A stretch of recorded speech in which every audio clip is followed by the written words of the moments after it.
adoptive parent who experienced residential services with my daughter, just how important having a national center that can support families and offer resources and linkage so that families have a more balanced well-being and they're well connected.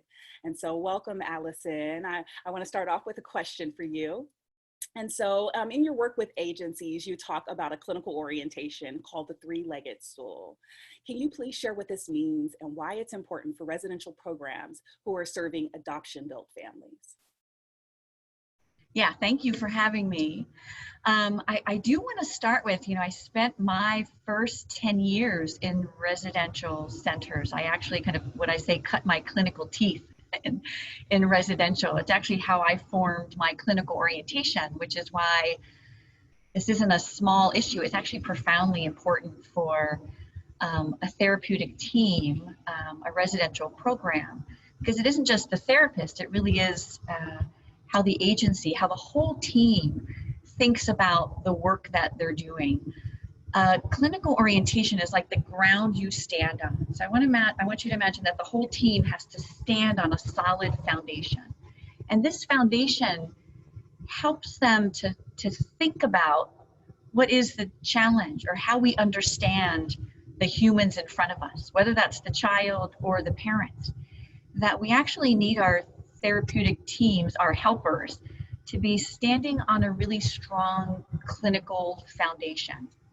So when I say clinical orientation, it's the ground we're standing on, but this three-legged stool, I want you to, in your mind's eye, kind of see a three-legged stool.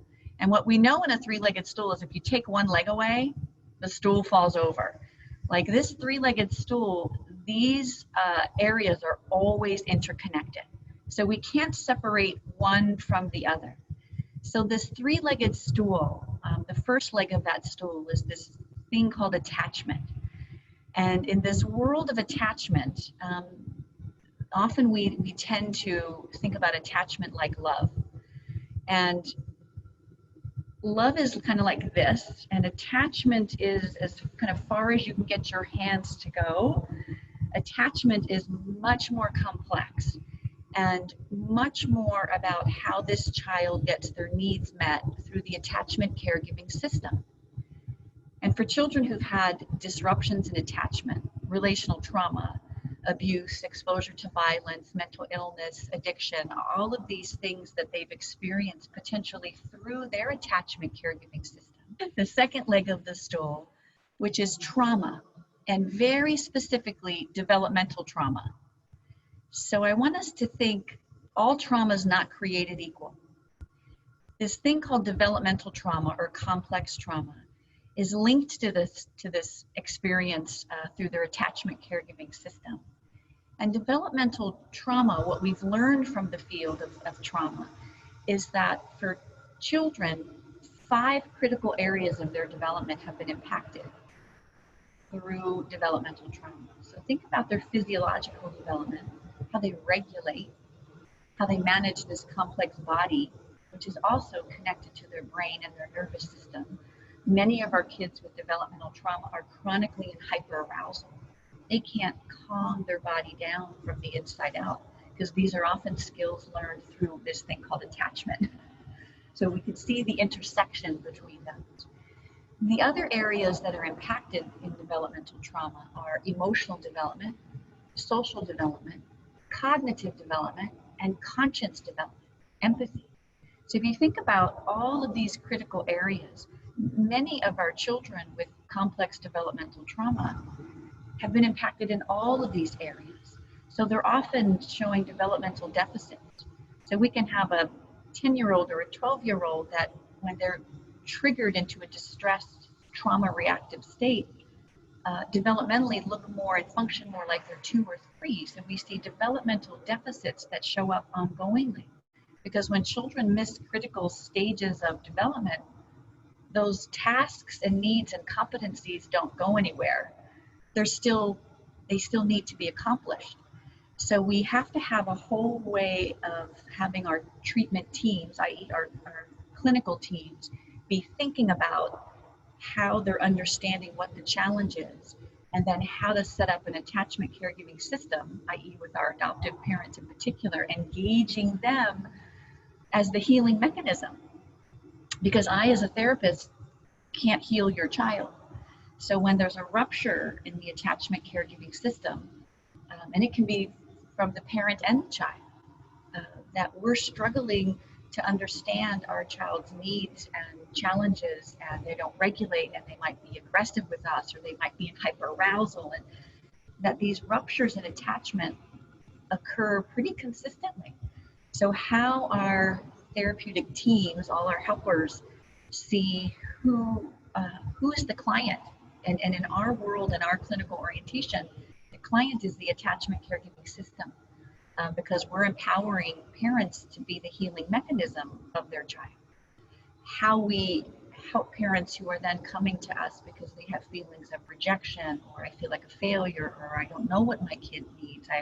I struggle because it's very non-traditional kinds of parenting, because your average parent out there is not parenting a highly traumatized child or a child with developmental trauma. So the complexities are pretty challenging for parents and professionals. That last leg of the stool, which I want to hit, is adoption and permanency, which in and of itself creates core issues for both the parent and the child. So it's never just the child that has some of these challenges, but also our parents who are parenting a child not genetically connected to them.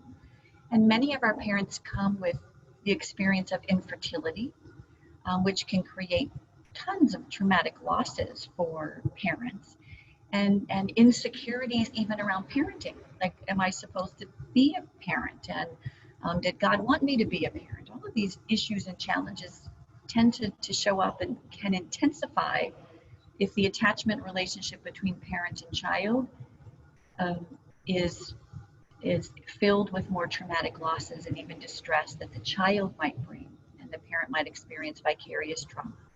So when we talk about the core issues, I'll refer to, wrote a book, and it's just a great reference for folks, called The 7 Core Issues in Adoption and Permanency. But in that book, that last leg of the wheel, or last leg of the stool, there's the 7 core issues.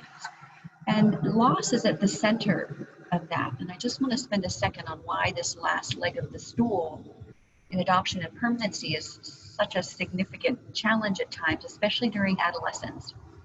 So that loss for the child often intensifies in adolescence when the primary task is identity formation.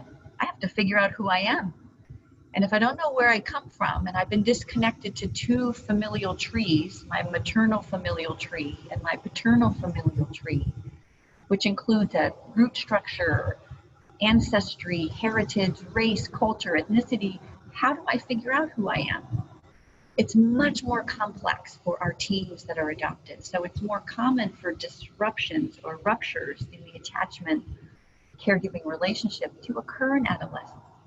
Well, what if the professional community isn't aware of that and really aren't helping to repair and support what we call the reparation? Because we can always repair the rupture in attachment, always. Even if we hear that the parents might be not interested in engaging initially because maybe they're feeling like a failure, or not knowing how to heal their child and move back into reparation. So these are not kind of small issues. This 3-legged stool, when I'm helping clinicians, helpers, agencies, it's often, I kind of lovingly say it takes about 5 years to get to mastery on the complexities of the 3-legged stool. So we're really building kind of a treatment or a clinical orientation that's helping our kids and families really move back into reparation. But we don't do that if we're just circling the wagon around the child, because we're not the healing mechanism. It will be the family system and the parents that can be the healing mechanism for the child.